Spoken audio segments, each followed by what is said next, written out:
Setelah Walt meninggal, staf Disneyland memutuskan untuk tidak pernah mematikan lampu di ruangan itu, guys. Sebagai tanda penghormatan kalau mereka percaya bahwa Walt masih menjaga taman bermainnya dari atas sana.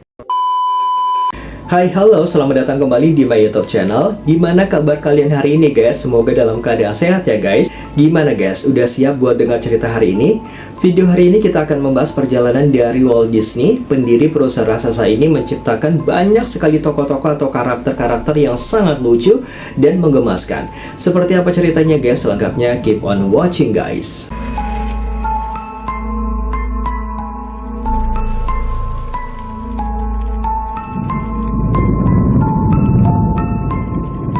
Pada tanggal 15 Desember 1966, dunia menerima kabar yang mengejutkan, guys. Walt Disney, pria di balik mimpi jutaan anak di seluruh dunia, dinyatakan meninggal dunia pada usia 65 tahun.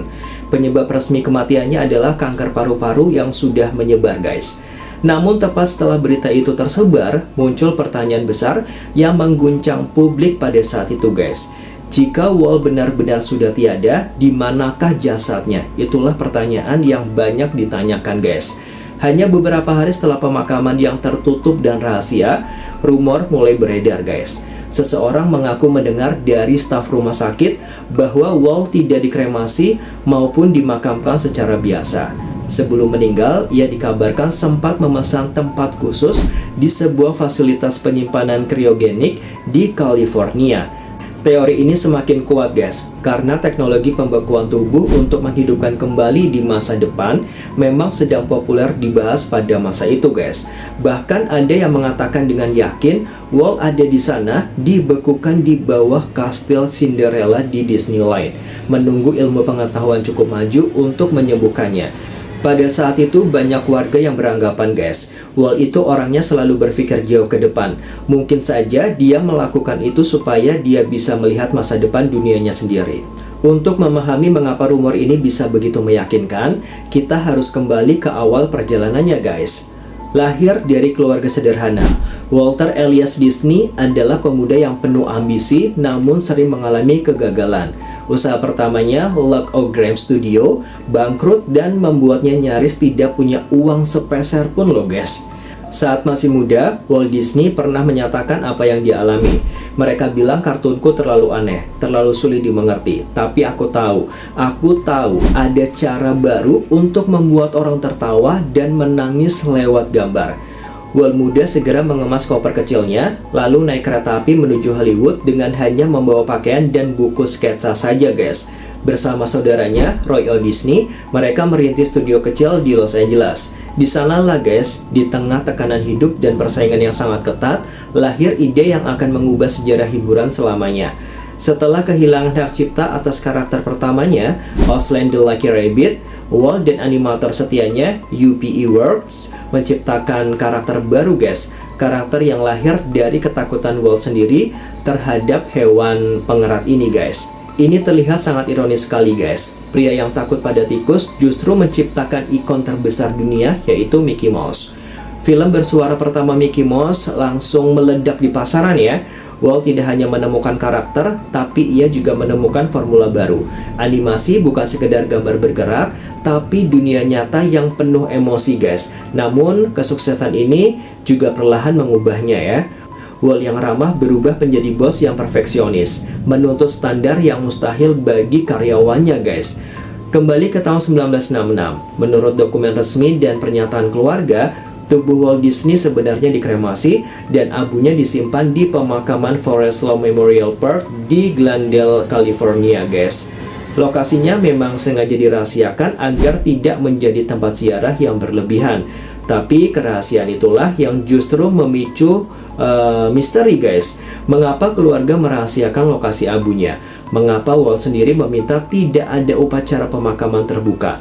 Apakah legenda kriogenik itu benar? Atau ini hanyalah cara publik untuk menolak percaya bahwa sang pencipta dunia fantasi itu benar-benar pergi? Jawabannya mungkin tersembunyi di balik dinding-dinding studio, di antara rahasia-rahasia yang disimpan oleh orang-orang terdekatnya, guys. Oke, selanjutnya kita akan membongkar rahasia di balik tembok Disneyland, guys.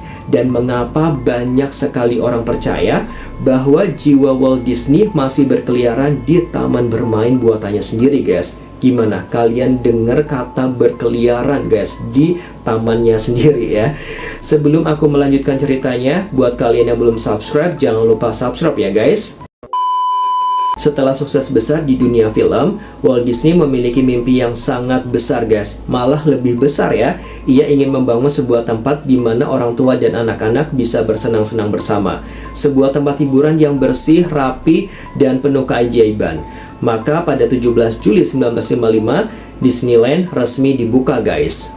Meskipun hari pembukaannya penuh dengan masalah teknis seperti pompa air yang rusak, aspal yang belum kering ya, sehingga membuat sepatu para pengunjung ini lengket, dan kapasitas yang melebihi batas yang membuat tempat ini akhirnya menjadi fenomena dunia. Walt bukan hanya membuat taman bermain, dia membangun sebuah dunia lain, guys.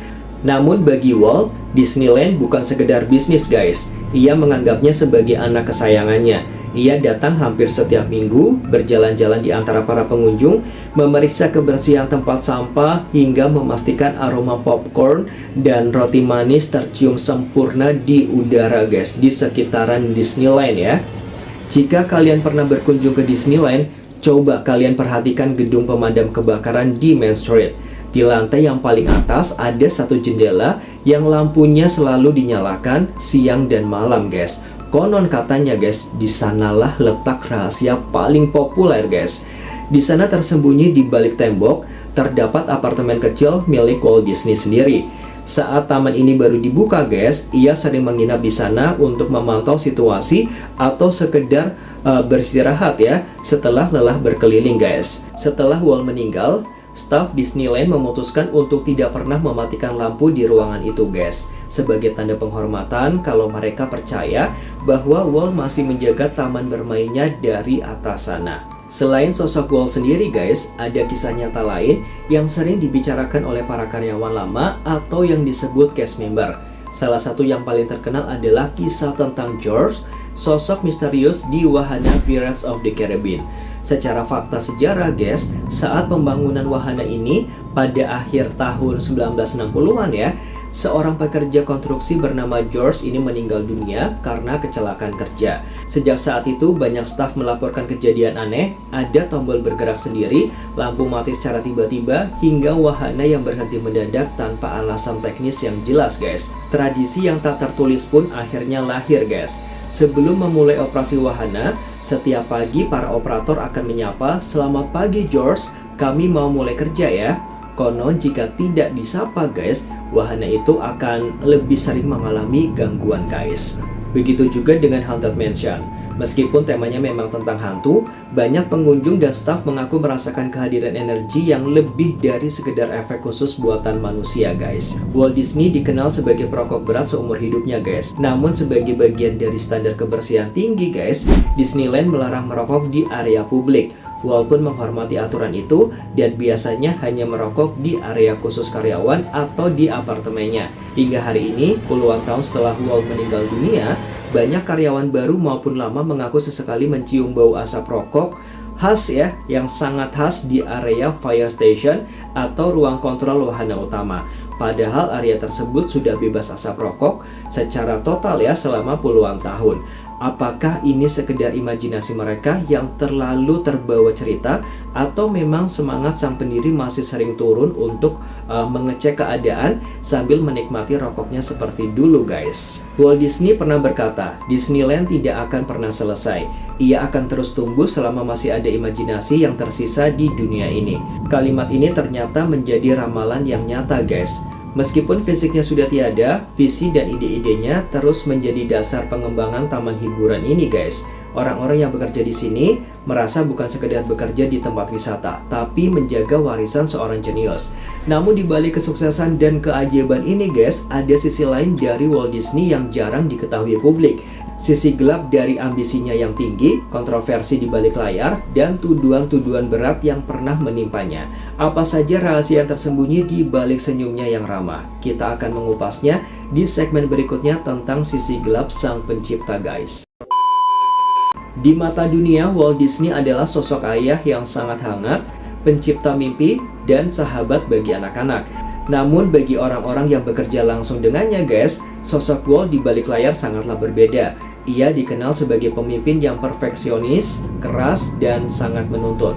Banyak karyawan lama menceritakan bahwa Walt bisa memuji hasil kerja seseorang di 1 menit, namun di menit berikutnya ia bisa memarahi dan membuang hasil kerja berbulan-bulan hanya karena satu detail kecil yang menurutnya kurang sempurna guys. Baginya standar kualitas adalah segalanya, bahkan jika itu harus mengorbankan tenaga dan uang. Titik terbesar konflik internal terjadi pada tahun 1941 guys. Saat itu kesuksesan film Snow White and the Seven Dwarfs menghasilkan keuntungan besar.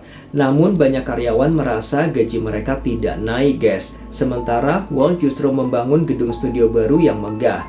Ketika beberapa animator senior meminta kenaikan gaji dan jam kerja yang adil, Walt merasa dihianati guys. Ia berpikir bahwa ia sudah memperlakukan mereka seperti keluarga, sehingga tuntutan tersebut dianggapnya sebagai serangan pribadi. Akibatnya terjadilah pemogokan kerja besar-besaran yang berlangsung selama hampir 2 bulan guys.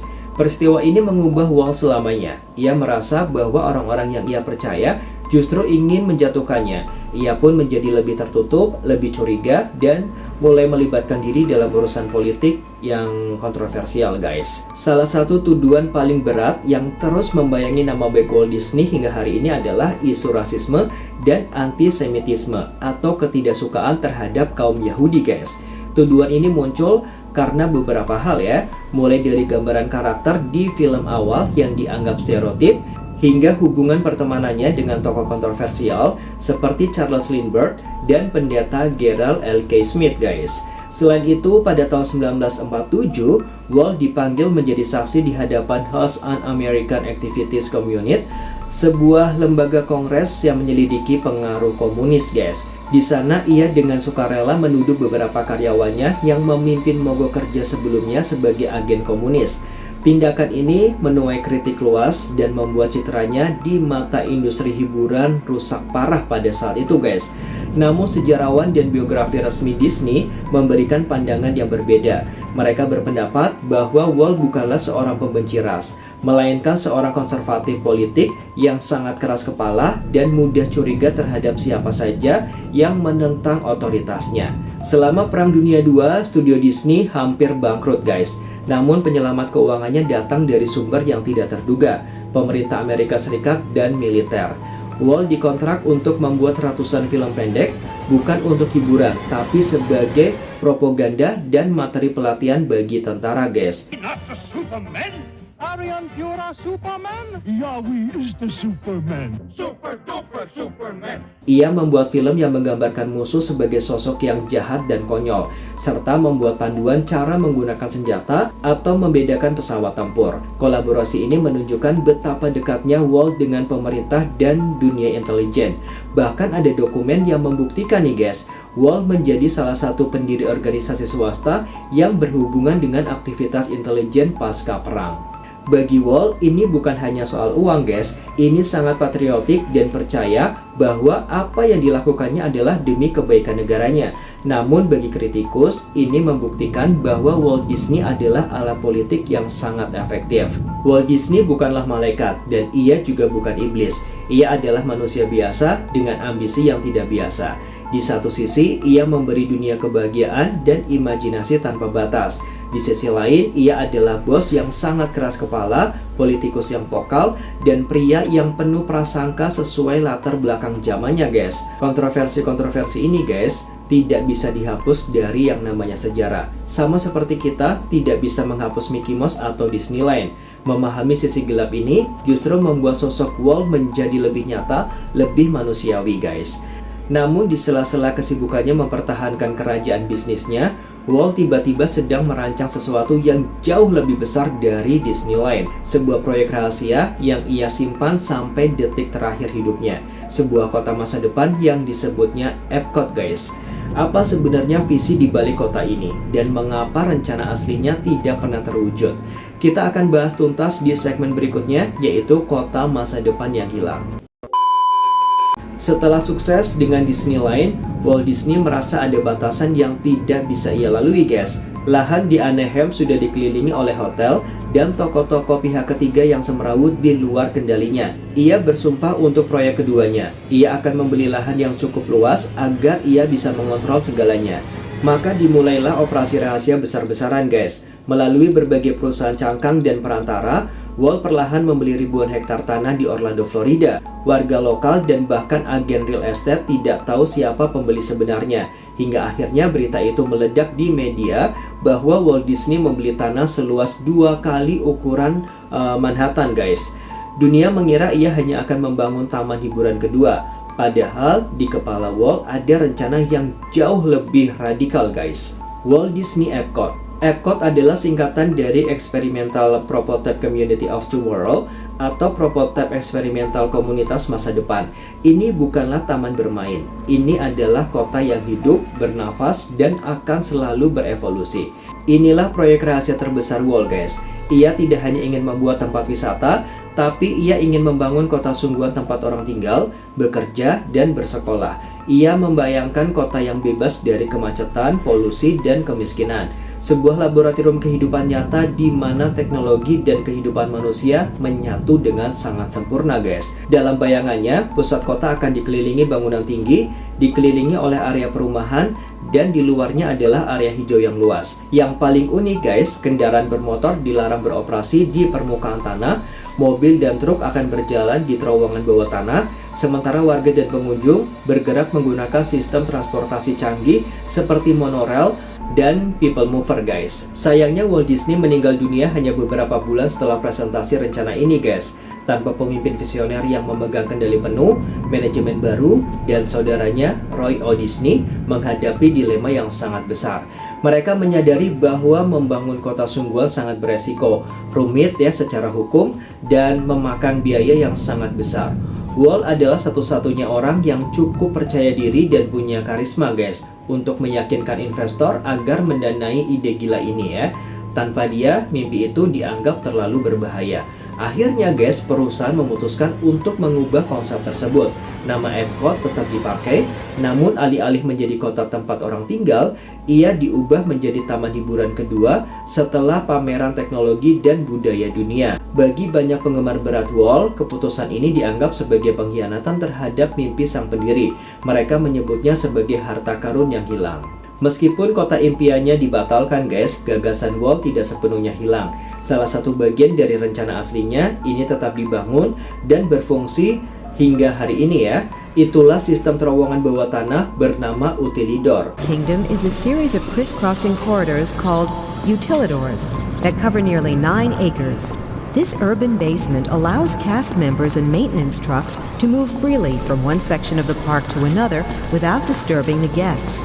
Makeup rooms, dressing rooms, design and decorating facilities are just some of the departments found here. Sesuai keinginan Walt, di Walt Disney World, semua lalu lintas barang, sampah, staf, dan kendaraan operasional berjalan di bawah tanah. Di atas tanah, pengunjung hanya melihat jalanan bersih, taman indah, dan transportasi futuristik seperti monorail. Ini adalah bukti bahwa konsep kota tanpa polusi visual dan suara itu sebenarnya bisa bekerja guys. Selain itu, konsep kota pintar yang ia impikan ya, seperti manajemen limbah yang canggih, transportasi massal yang efisien, dan perencanaan kota yang terintegrasi kini menjadi standar perencanaan kota modern di seluruh dunia guys. Walt Disney mungkin gagal membangun kotanya, tapi ia berhasil menjadi inspirasi bagi perancang kota di masa depan. Epcot asli tetap menjadi misteri dan legenda, sebuah mimpi yang tertinggal di atas kertas dan rekaman video. Namun keberanian Walt untuk berpikir melampaui zamannya adalah warisan terbesarnya guys. Ia pernah berkata, jika kamu bisa memimpikannya, kamu bisa mewujudkannya. Setelah membahas kehidupannya, kontroversinya, dan proyek masa depannya guys, kita sampai di ujung perjalanan. Namun ada satu pertanyaan terakhir yang selalu ditanyakan orang. Bagaimana kehidupan keluarga Disney setelah Walt tiada? Apakah dipegang keluarganya atau beralih tangan ke orang asing guys? Di segmen terakhir kita akan menutup seluruh kisah ini dengan melihat nasib keluarga Disney dan apa yang tersisa dari nama besar Disney hari ini guys. Ketika Walt meninggal dunia pada tahun 1966, perusahaan ini nyaris runtuh. Banyak orang meragukan tanpa sosok jenius seperti Walt, apakah Disney bisa bertahan? Bahkan saudaranya Roy O. Disney yang sudah berencana pensiun memutuskan untuk membatalkan rencananya, guys. Roy tahu betapa pentingnya proyek Florida bagi adiknya. Ia mengambil alih kendali secara penuh, mengawasi pembangunan taman tersebut dari nol ya, hingga rampung, guys. Meskipun kondisi kesehatannya pada saat itu menurun, guys. Sebagai penghormatan tertinggi ya, si Roy ini menambahkan kata Walt di depan nama proyek tersebut. Jadi namanya bukan sekedar Disney World, tapi Walt Disney World. Hanya 2 bulan setelah peresmiannya dibuka, Roy O. Disney menyusul adiknya meninggal dunia. Kini untuk pertama kalinya dalam sejarah, perusahaan Disney benar-benar ditinggalkan oleh pendirinya, guys.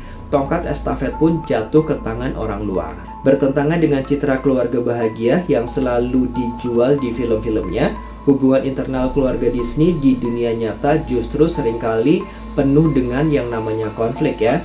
Putri Walt, yaitu Diana, memilih untuk menjauh dari urusan manajemen dan lebih fokus menjaga warisan nama ayahnya lewat museum dan juga yayasan. Sementara itu keponakannya, Roy A. Disney, anak dari Roy O. Disney, guys, adalah satu-satunya anggota keluarga yang bertahan di dalam struktur perusahaan. Namun ia seringkali berada di posisi oposisi. Ia bahkan 2 kali memimpin gerakan pemegang saham untuk mengganti CEO yang dianggapnya menyimpang dari visi Walt Disney. Seiring berjalannya waktu, pengaruh suara keluarga semakin kecil, guys. Saham perusahaan sudah tersebar ke publik dan kendali penuh kini berada di tangan dewan direksi dan CEO profesional.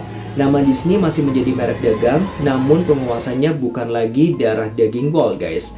Tanpa pengawasan langsung keluarga pendiri, guys, perusahaan Disney berubah drastis. Di bawah kepemimpinan eksekutif seperti Michael Eisner dan Bob Iger, Disney tidak lagi hanya mengandalkan kartun putri dongeng, guys. Mereka berubah menjadi mesin bisnis hiburan terbesar di dunia. Mereka mengakuisisi studio-studio legendaris, guys.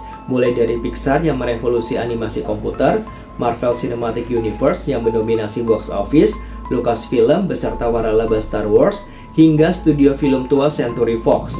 Strategi ini membuat kerajaan Walt berkembang sangat pesat ya, guys. Jauh melampaui apa yang pernah ia bayangkan saat masih hidup. Namun pertanyaan besar pun muncul, guys. Apakah Disney modern ini masih memegang semangat Walt Disney? Bagi sebagian penggemar lama, guys, Disney kini terlalu komersial, terlalu mahal, dan terlalu fokus pada keuntungan dibandingkan inovasi seni.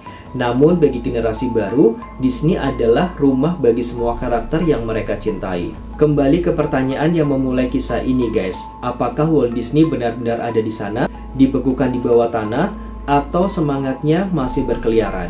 Secara ilmiah dan dokumen, guys, jawabannya tentu tidak ya. Tubuhnya sudah menjadi abu dan manajemen perusahaan dijalankan oleh orang-orang baru juga, guys. Namun misteri ini tetap hidup karena satu alasan sederhana, guys. Walt Disney berhasil menciptakan dunia yang terasa begitu nyata. Ia membangun tempat di mana logika dunia nyata ditinggalkan di gerbang depan, dan keajaiban adalah satu-satunya aturan main. Selama masih ada yang percaya pada keajaiban itu, maka Walt Disney tidak akan pernah benar-benar mati, guys. Rumor tentang kriogenik, hantu di wahana, hingga rahasia di balik tembok, semuanya menjadi bagian dari atraksi tambahan yang membuat tempat ini semakin magis. Walt tahu betul, guys, bahwa cerita yang baik tidak pernah berakhir. Walt Disney bukanlah orang suci, ia bukanlah penjahat, dan ia bukanlah manusia beku. Ia hanyalah seorang pemuda dari Missouri yang berani bermimpi besar dan bekerja mati-matian untuk mewujudkannya. Ia meninggalkan warisan yang rumit, kontroversial, namun tidak terbantahkan pengaruhnya, guys. Legenda tentang dirinya, baik fakta maupun fiksi, akan terus diceritakan dari generasi ke generasi. Karena pada akhirnya, kisah Walt Disney sendiri adalah dongeng terbesar yang pernah ia buat, guys. Oke, guys, itu tadi pembahasan kita ya tentang kisah berdirinya sebuah perusahaan raksasa Walt Disney yang menciptakan banyak sekali karakter-karakter kartun lucu dan sangat menggemaskan yang selalu menemani masa kecil kita hingga sekarang. Mohon maaf jika ada info yang salah atau kurangnya bukti-bukti atau dokumentasi yang tidak ditayangkan karena terbatasnya bukti dan hak cipta ya, guys. Sebelum aku akhiri videonya, jangan lupa untuk like, comment, dan subscribe. Thanks for watching and see you next video, guys. Terima kasih telah menyaksikan perjalanan ini. Sampai jumpa dan selamat datang di dunia impian, guys. Bye-bye.